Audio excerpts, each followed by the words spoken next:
government shutdown.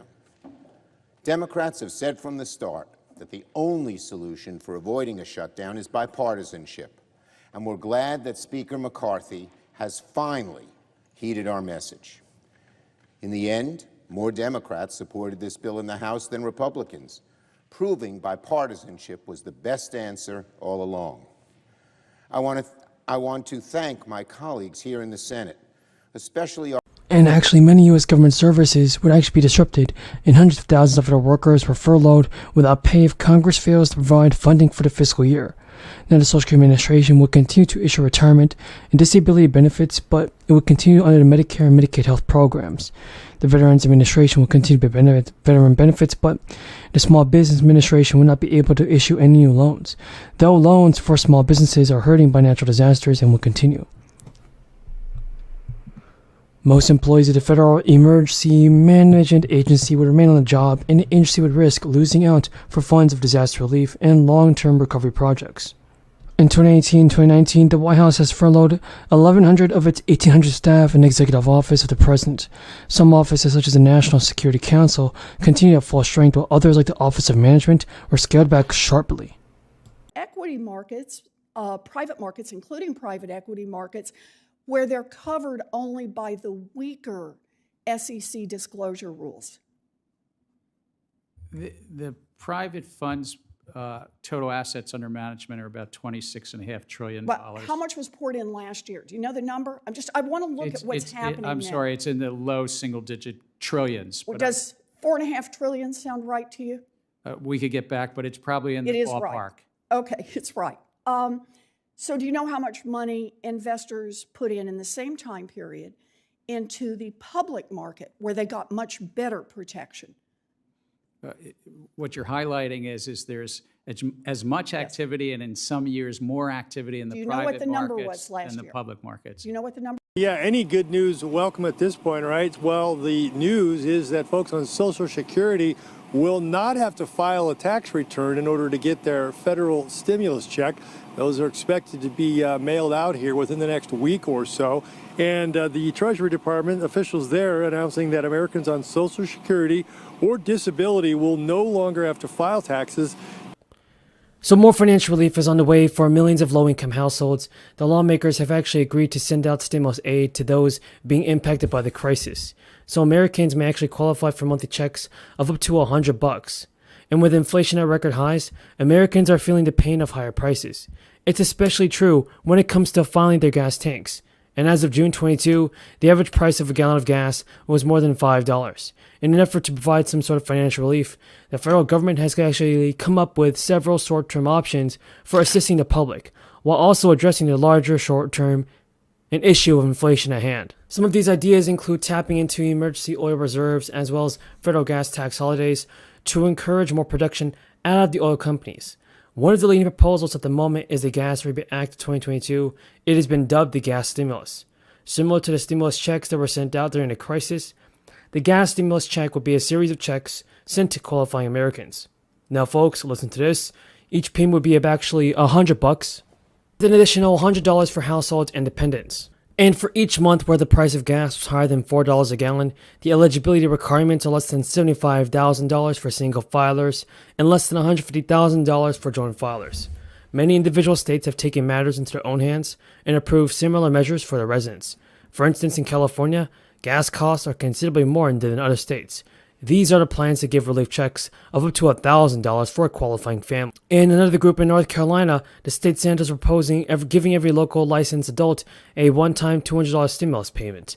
So the Bureau of Economic Analysis also reported today that an economic gauge that the Federal Reserve follows closely showed that inflation stayed strong in September, but mostly with expectations.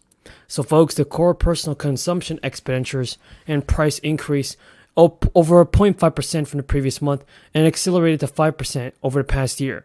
It includes the cost of food and energy, and that rose by 0.3%. So this report comes as the Fed is prepared to enact its sixth interest rate increase of the year and at its policy meeting next week, in an effort to combat inflation running at its fastest peak since the 40 years. And the Fed has been raising rates increasingly fast. And with increases totaling 3 percentage points thus far, Fed officials watch Friday's data points closely for clues and where costs are headed, particularly with a tight labor market in which there are one job every available worker. Americans just continue to pay more at the grocery store for surging food inflation shows no signs of slowing down, and that's something that's confusing a lot of people. Prices could keep rising well into next year, and experts are concerned about a threat of a recession coupled with high food prices, which rose last month even as the cost of gas, cars, and other products fell. And while the Fed interest rates are slowing demand for certain discretionary goods, people will always need to buy food, limiting the impact of monetary policy on prices.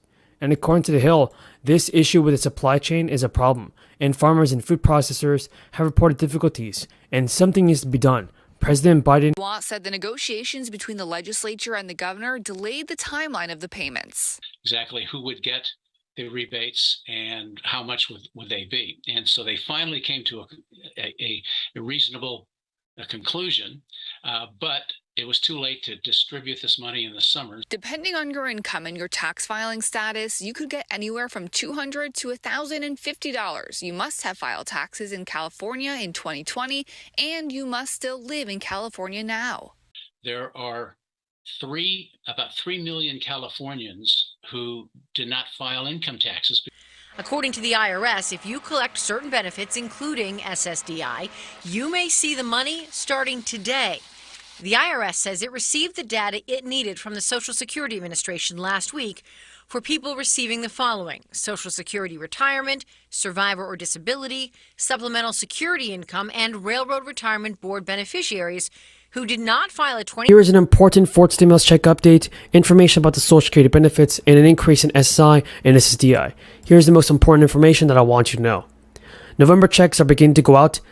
Monthly checks are beginning to go out this month. Inflation relief checks will now be worth up to $2,000 for eligible households. And the Federal Reserve has also officially announced a new plan to tackle inflation. The plan would also help avoid any economic recession. To help California residents battle inflation, the state has also started sending out the middle-class tax refund payments early last month. So some residents are still wanting and waiting for the one-time payments, and the state has issued a new guidance as to when they will receive them. Middle-class tax refund payments have been sent out to Californians to help with the rising price of gas and the cost of living adjustments. Californians can expect to receive $200 to $1,000 as well. According to California representatives Jim Costa, for instance, the first round of middle-class tax refund and payments have been sent out last month on the 7th and this month upcoming next on the 25th. And those who are eligible for relief will receive their paychecks via direct deposit or mail debit card and stimulus checks as that. The State of California Franchise Tax Board has also explained on its website that if you're eligible, you will automatically receive a payment which is expected to be issued between October of this year and January of next year. First of all, Californians who received the first of second going to stimulus are also expected to receive the middle-class tax refund direct payments as well, and this is all through direct deposit. The direct deposit recipients who have changed their banking information since filing a tax return will receive a debit card, and it'll be mailed to you in December, and also in January of next month. Now, the Federal Reserve also approved a fourth straight rate hike of 0.75 of a percentage point this week as part of its battle bringing down the soaring inflation that is affecting so many households. The supersized hike, everybody, brings the central bank's benchmark lending rate to a new target range of 3.75 to even 4%. Now, that's the highest the Fed has raised interest rates since January of 2008. The decision came at the end of policy meeting of the Federal Open Market Committee and marks the Fed's toughest policy move since the 80s, and it will likely just deepen the economic pain for so many more people. And so, in a news conference following the meeting,